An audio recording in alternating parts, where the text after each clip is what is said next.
There's a stillness in Washington that surprises people. You expect a capital to feel urgent, busy with the noise of power being exercised. But when you walk these streets, especially in the evening, it's quiet, almost peaceful. The buildings stand there, heavy, permanent, like they're not waiting for anything, because they're not. Everything that needs to happen is already happening, slowly, behind walls you can't see through, in rooms where the real work takes place. Washington is not a financial center in the traditional sense. The money doesn't flow through here the way it does in New York or London or Hong Kong.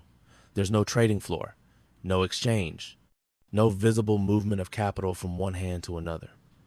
And yet, everything that happens in global markets is shaped in some way by this city, by decisions made here, by policies written here, by the signals sent from these buildings into an economy that stretches across the world. That's a kind of power most people never see. Quiet, indirect, but fundamental. The kind that sets the rules before the game even begins. The kind that creates the conditions in which everyone else operates. And the kind that persists long after any individual has left office or moved on to something else. I think a lot about the difference between participating in markets and shaping markets.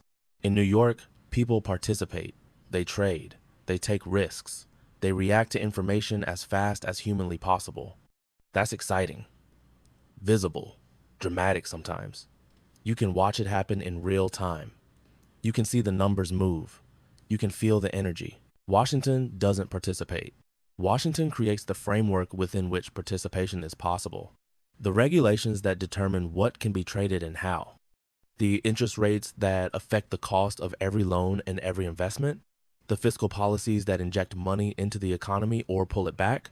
The expectations about what the government will do in a crisis and what it won't. These things determine the boundaries of the game. They shape what risks are worth taking, what investments make sense, what the rules actually are. And all of it happens here, not with fanfare, not with announcements that everyone watches breathlessly, but in meetings, in documents, in the slow, methodical process of policy formation that most people never follow and wouldn't find interesting if they did. That's influence at a different level, deeper, less visible, more permanent. The kind that doesn't require daily action because it's already embedded in the structure of everything else. The architecture of this city tells you something important. These buildings weren't designed for the people who currently work in them.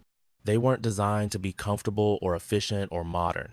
They were designed to communicate permanence, to suggest that the institutions inside will outlast any individual, any administration, any political moment, any crisis.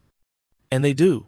Presidents come and go, Congresses change, political parties rise and fall, but the Federal Reserve remains, the Treasury remains, the regulatory agencies remain. The structures of power continue their work regardless of who sits in the offices on any given day. That continuity is deliberate. It's part of what makes the system work, because markets depend on predictability.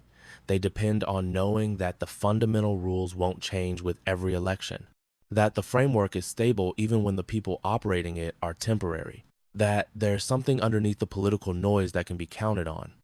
Washington provides that stability, not through any individual's promise, but through institutions designed to persist, to maintain their functions across generations, to operate according to procedures that don't change based on who's in charge. That's a kind of power most people don't think about. Not the power to change things dramatically, the power to keep things the same, to maintain conditions over time, to provide the continuity that makes long-term planning possible, to be the steady foundation while everything else moves. Let me talk about how this actually affects finance. Because the connection isn't obvious. It's not direct. You can't draw a straight line from a policy decision in Washington to a trading decision in New York. It's more complicated than that, more mediated, filtered through layers of interpretation and reaction and anticipation. But it's real. Take interest rates. When the Federal Reserve adjusts rates, that's a decision made in this city by people who work in a building here, after meetings that happen here, and that decision ripples through everything. The cost of borrowing changes, the value of the dollar shifts, the attractiveness of different investments recalibrates. The decisions that millions of people make about spending and saving and investing, all of it shifts based on what happens in one building in this city. But the influence starts before the decision is even made, in the signals, the speeches, the testimony before Congress, the careful language that hints at what might be coming without actually committing to anything. Markets don't just react to decisions, they react to expectations of decisions, to the management of anticipation, to the art of saying something without quite saying it. Washington has perfected this art, the ability to move markets through implication, to shape behavior through suggestion, to exercise influence without taking visible action. A phrase matters, a word matters, the timing of a statement matters, the tone of voice in a press conference matters, because everyone is watching, interpreting, trying to understand what the people in power are thinking, and responding to those interpretations as if they were facts. That's influence operating at a level most people never see, not through commands, through communication, through the careful management of what everyone believes is about to happen. I notice this most clearly during crises, when markets are falling, when panic is spreading, when everyone is looking to Washington for a response. The pressure to act is enormous, to do something, anything, to show that someone is in control, that help is on the way, that the situation is being managed.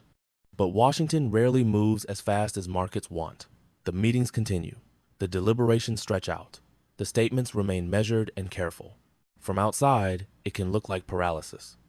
Like the people in charge don't understand the urgency, like they're failing to respond to an obvious emergency. But that's usually not what's happening.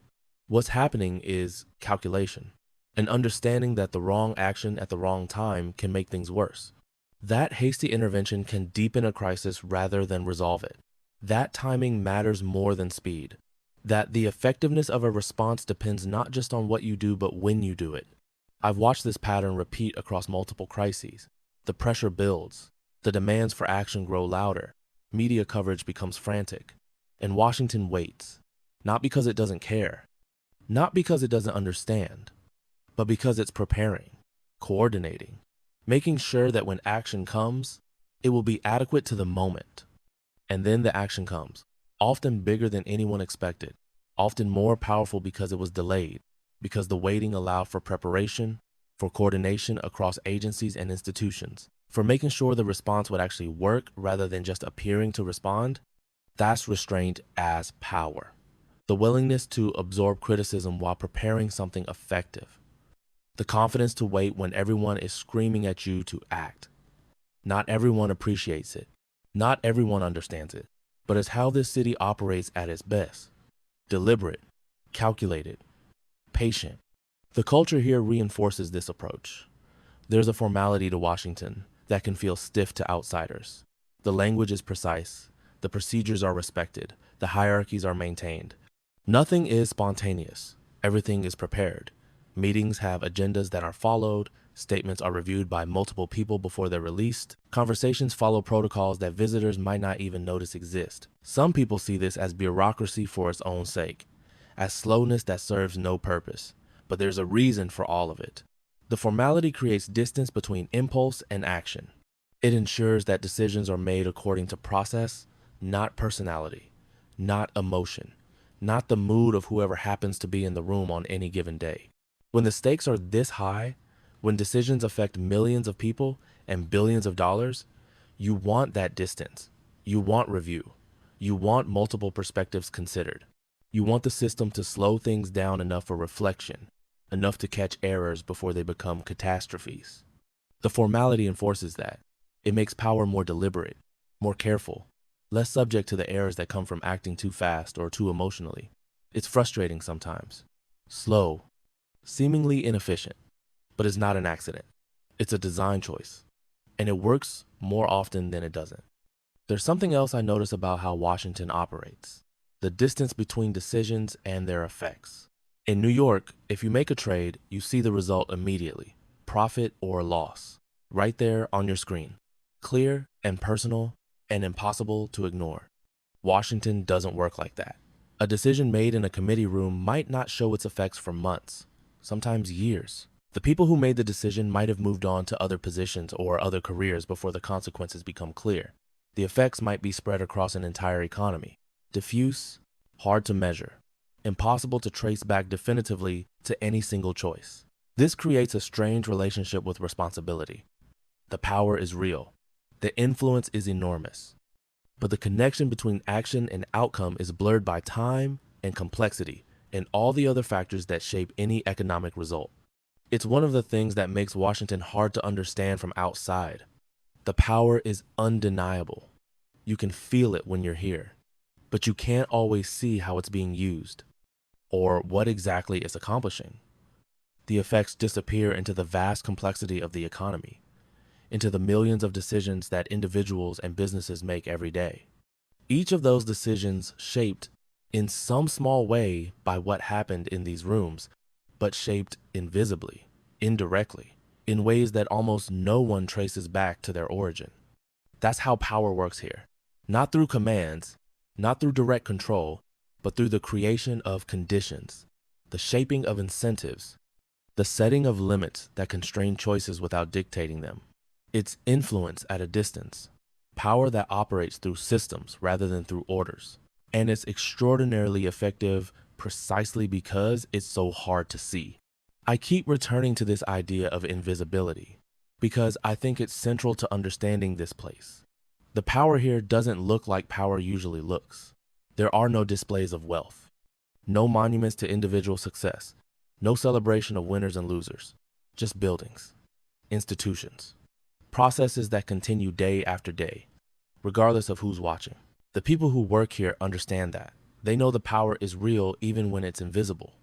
They know the decisions matter even when no one notices them. They know their influence extends far beyond these streets, into every corner of the economy and into countries around the world.